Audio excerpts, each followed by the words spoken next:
Batsika mpanaraka zao ny vaovao tamin'ny 3 ora torakandro teo mahakasika ny rivodoza Eminaty. Tamin'ny 3 ora torakandro ary dia tany amin'ny 20 amin'ny 100 kilometatra atsinanana somary avaratra atsinanan'ny Mananjary indray no nisy foiben'ny Eminaty.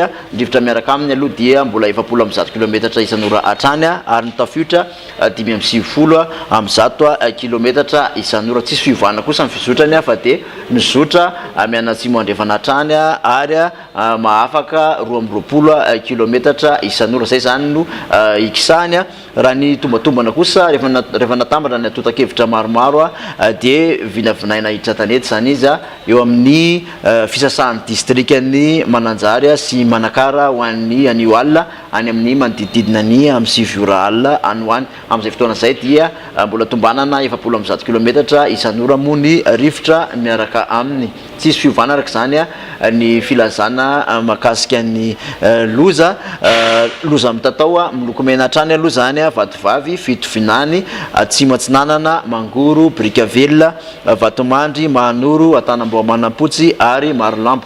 Hampiatra ny fepetra ho amin'ny filazana lokomena kosa ireto faritra ireto manomboka amin'ny 9 ora ariva rehefa avy eo zany hoe Vakina Karatra, Moramania, Matsatrambony ary Hiorombe. Filazana loza manambana miloko mavo kosa Atsimo Andrefana, Androy, Anosy, Manjakandrina, Andramasina, Antananarivo Avaradrano, Antananarivo Atsimon-drano, Antananarivo Renivohitra, Ambohidratrimo ary Arivomamo.